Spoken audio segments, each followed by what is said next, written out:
Welcome back to Upside Down Data. Let's talk about this Bitcoin correction. So Bitcoin, ever since the spot ETF launched, has been correcting, looking like a very classic sell the news type of event.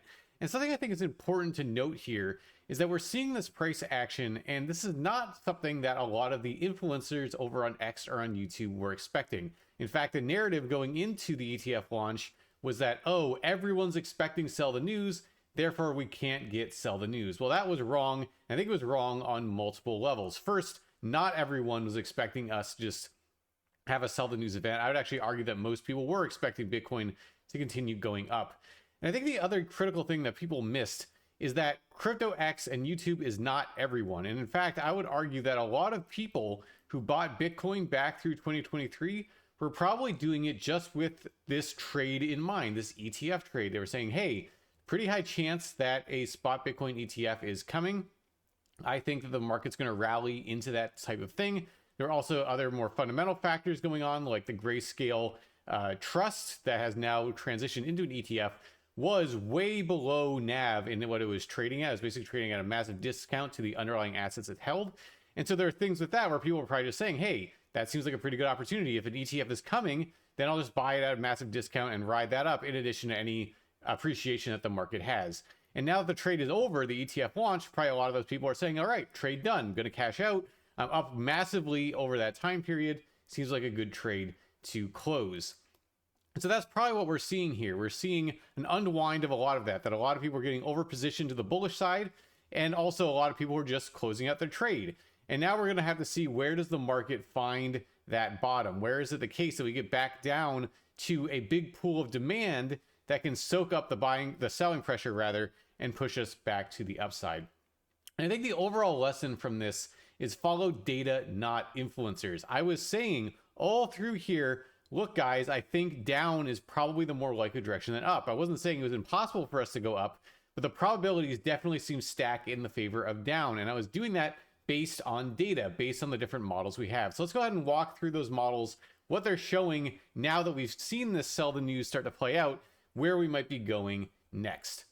So let's start off with our trend confidence indicator. This is one of the ones that gave me a lot of advanced warning. The momentum was running out for Bitcoin, and that some movement down was likely before too long. So this model does is basically, you want to look at the direction this model is going in relation to price. If they're going in the same direction, that's a good sign. If they're going in opposite direction, then that's something you want to pay attention to. So for example, if you see the TCI trending upwards, that often is a bullish sign and price often follows.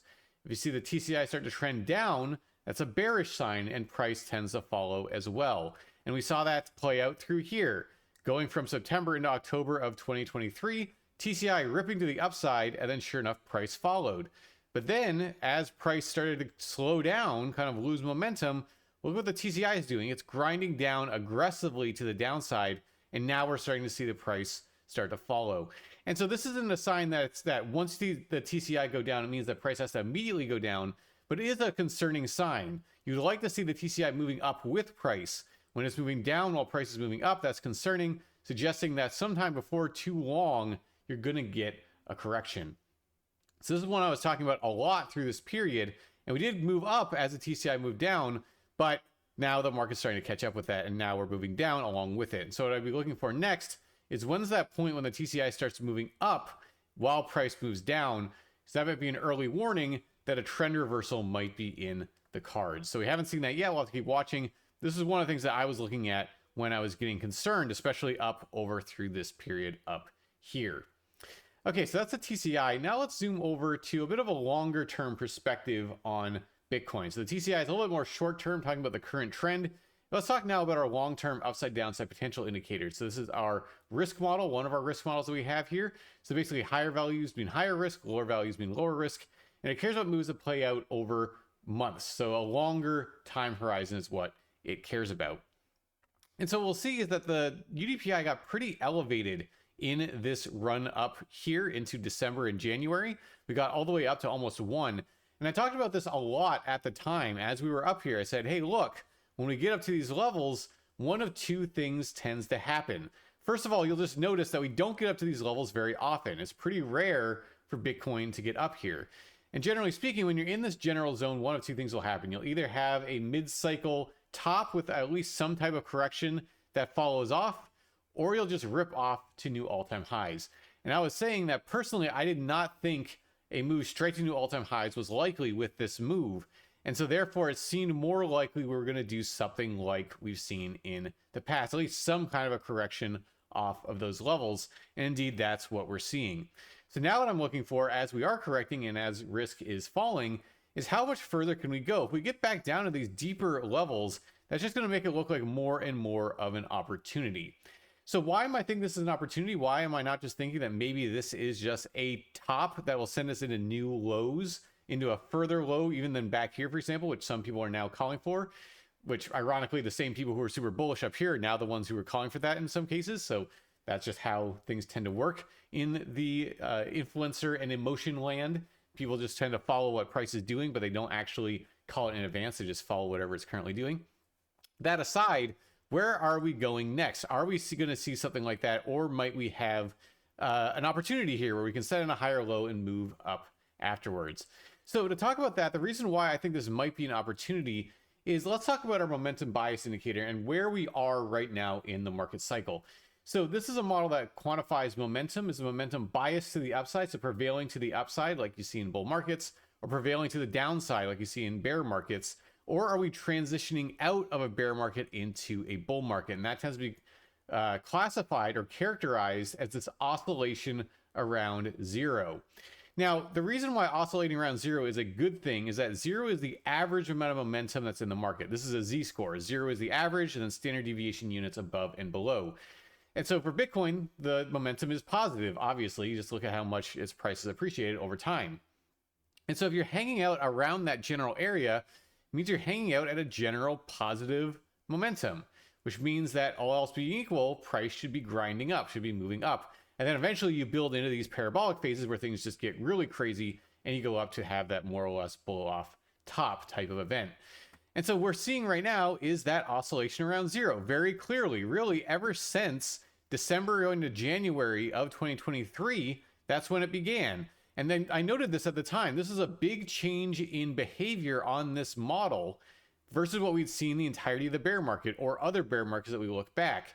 We had started to do that oscillation, and that is a very bullish sign indeed. And so it looks like we're just in the early stages of a new bull market. It doesn't really look like anything different. We've dipped down below zero now, but that's expected. That's just what happens. You oscillate around zero. You'll find some bottom, you'll move up, and it will ultimately lead to a price structure that is higher highs and higher lows. Now, obviously, none of this is financial advice. You should make your own opinions about what I'm talking about here, about these data. When I look at it, nothing so far has derailed that thesis. We're not looking anything like this. Certainly, that's the bear market. And we haven't done this yet, which has oftentimes been the marking of the end of a bull market. So it seems reasonable to me to expect just this oscillation to continue until eventually maybe we start to do this in a full-on parabolic phase of a bull market. So time will tell, but that's one of the things that I am watching.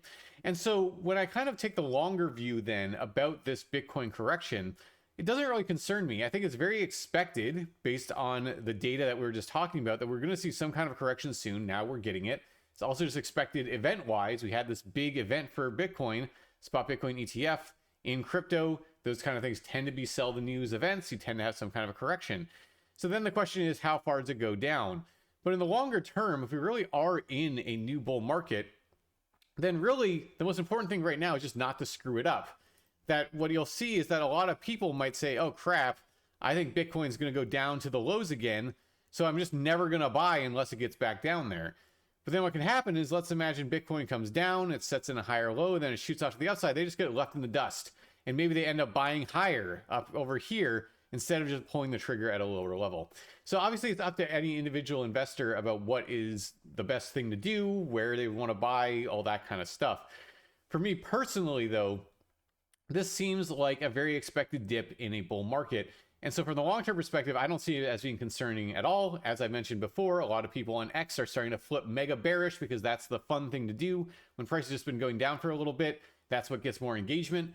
But really, I just see that as being noise that's to be ignored. As I talked about before, I like to listen to data, not influencers.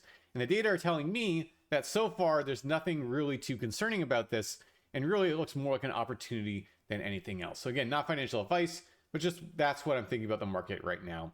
So if you like the content, remember to subscribe to the channel, give the video a like, and follow us over on X. A lot of live data from our models and more over there.